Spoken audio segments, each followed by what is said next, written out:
The sound of laughter was wrong. It wasn't the kind of light, familiar laughter you expect to hear at your own cabin. It was loud, brash, and followed by the unmistakable pop of a champagne cork. My boots crunched the gravel as I rounded the last bend of the lakeside path, my backpack heavy from the long hike in. The sun was just dipping behind the ridge, casting a golden glow over the water, and there, like a scene ripped from some twisted travel ad, was my cabin grandfather's hand-built refuge lit up and crawling with strangers. 2 women lounged in deck chairs sipping from crystal flutes. A man in a loud Hawaiian shirt was grilling steaks on my barbecue. Kids I'd never seen before splashed in the shallows, their shouts echoing over the water. For a second, I thought maybe I'd stumbled onto some bizarre wrong turn. But there was no mistaking the cedar deck, the weathered shutters, the little carved trout above the door. This was my place, and it was being used like a cheap vacation rental. My stomach dropped. I climbed the steps, each one feeling heavier than the last. The man at the grill turned, looking mildly annoyed. Can I help you?" he asked like I was the intruder. "Yeah," I said, my voice flat. "You can tell me who the hell you are and why you're in my cabin." That's when a woman in a floral cover-up came to the door, holding a phone. "Are you the owner? Because we paid a lot of money for this weekend." She showed me the screenin' online rental listing with glossy photos of my cabin, my dock, even the framed photo of my parents on the mantel. The name at the bottom of the listing? Brenda Mallory, HOA president. The realization hit like ice water down my spine. She hadn't just overstepped her authority, she had stolen my property's identity and turned it into her personal ATM.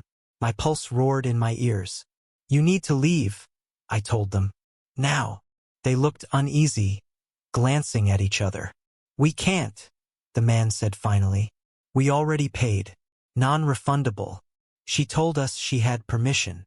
I pulled out my phone, snapping photos of the scene, their bags, the grill, the kids in my lake, the screen with Brenda's profile. My hands shook, but not from fear. This was fury, pure and simple. I knew if I stormed into Brenda's office right now, she'd just spin some legal-sounding nonsense. She was good at that, twisting rules until people stopped arguing just to keep their sanity. But this time, I had something she couldn't wriggle out of. Proof. I told the tenants they were welcome to stay the night, so their kids wouldn't be dragged away mid-dinner. But they'd need to meet me in the morning for a statement. Their faces relaxed a little, and I left, walking the half-mile to where my truck was parked. My mind was already ticking through the next steps. At dawn, I drove straight into town, past the coffee shop where Brenda liked to hold her board meetings, so everyone could see her presiding like some benevolent monarch. And there she was, at her usual corner table, cream blazer crisp, hair shellacked into that helmet she probably slept in. She spotted me and gave a little wave, as if we were friendly neighbors catching up. I didn't wave back. "You're renting out my cabin," I said, dropping into the chair across from her. Her smile didn't falter. "It's part of the HOA community asset pool," she said smoothly, sipping her latte. "Unused properties can be—" "It's not unused," I cut in. "And it's not a community asset. I have the deed in my safe. You have no legal claim." Her eyes narrowed just a fraction. "You weren't using it. I thought it would be a shame to let it sit empty when it could generate revenue for the community." I laughed short and sharp. "Revenue for the community, or revenue for your Venmo account?" Her mouth tightened, and she leaned forward. "Be careful with your accusations." I leaned in closer. "Be careful with your scams." And then I laid my phone on the table, screen lit with the photos from last night. The deck chairs, the grill, the listing with her name. For the first time, her face actually paled. She recovered fast. "Those guests signed a contract with the HOA. They have no complaint." "They have a complaint," I said. "And so do I. And tomorrow, the sheriff's office is going to have one too." Her hand twitched toward her coffee, but she didn't drink. She was calculating. She knew she'd pushed too far, but her ego wouldn't let her back down. "If you go to the sheriff, I'll have the board fine you for non-compliance." That was when the cafe door opened, and in walked the last person she expected, Sheriff Dorsey himself, holding a to-go cup. He spotted me, nodded, and stopped at our table. "Morning, Lawson." "Morning, Brenda. Funny thing, me office got a call from some vacationers at your cabin this morning. Said they were told to meet you here to give statements." Brenda froze, eyes darting to me, then to the sheriff. "Statements about what?" she asked too fast. Dorsey's brow went up. "About paying you cash for a property you don't own." The cafe went quieter than I thought possible, the weight of a dozen pairs of eyes suddenly on her. That was when I knew the game had shifted. Brenda's fingers tightened around her coffee cup so hard I thought it might shatter. She forced a smile that fooled no one. "This is all a misunderstanding," she said, her voice dripping honey over poison. "The board authorized. No board has the authority to rent out private property."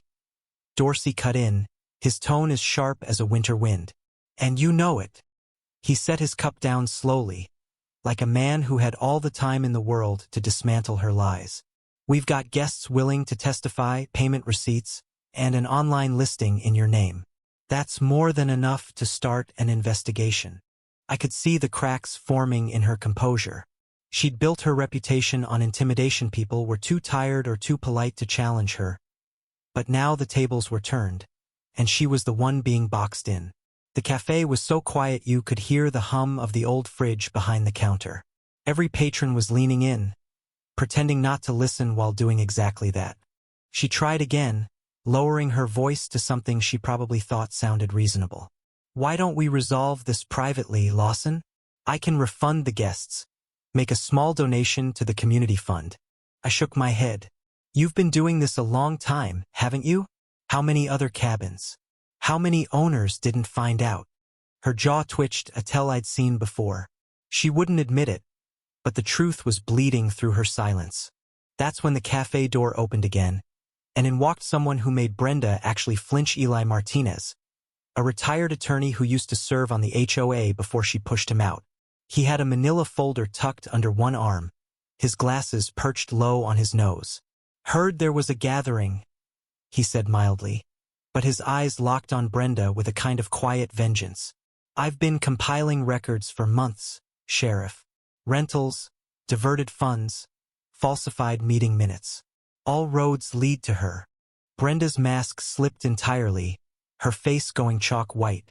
"You've been spying on me?" she snapped. Eli smiled without warmth. "No, just auditing public records. Something you should have remembered are, in fact, public." He slid the folder onto the table, and even from where I sat I could see spreadsheets, highlighted transactions, and printed screenshots of rental listings, me cabin among them. Dorsey flipped through a few pages, his lips pressing into a thin line. "Looks like we've got more than just a one-time stunt here." Brenda's voice rose, desperate now. "You can't prove intent." "I can prove pattern," Eli said, his tone calm as a hammer. And just like that, it was over. Dorsey straightened, pulling out his notepad. "Brenda Mallory, I'm going to need you to come down to the station for questioning." She sputtered something about lawyers, about harassment, but the sheriff was already signaling to his deputy by the door. The deputy stepped forward, not cuffing her yet, but standing close enough that she knew there was no escape. The cafe buzzed back to life in whispers as she was escorted out, the scrape of her chair on the tile loud enough to echo. I just sat there, the adrenaline starting to ebb, my hands finally steady. Eli slid into the chair across from me. "I've been waiting for the right moment," he said. "Didn't know it would be your cabin that brought her down." "Guess it's fitting," I replied. "She's been trying to push me off that property since day one." By the time the sun set that evening, word had spread through the entire lakeside community. Brenda had been suspended from her position pending investigation. The HOA board called an emergency meeting without her to discuss damage control. The tenants I'd met the night before stopped by to thank me, promising to give full statements to the sheriff. A month later, the investigation concluded with criminal charges: fraud, unlawful use of property, and misappropriation of funds. She was fined heavily, barred from holding any HOA or public office, and ordered to pay restitution to every owner she'd exploited. My cabin stood untouched after that. I replaced the locks, added a new gate with a handwritten sign that read, private cabin not for rent, and for the first time in years, I felt the air around that lake was truly mine again. Brenda moved away quietly. No farewell parties. No public speeches, just a shrinking presence until she was gone entirely. Justice doesn't always come with fireworks. Sometimes it's a file folder, a few brave witnesses, and a community finally seeing the truth laid bare. And sometimes, it's the sound of a door closing behind the person who thought they could take whatever they wanted. What do you think? Was I right to take it this far, or should I have let her walk away?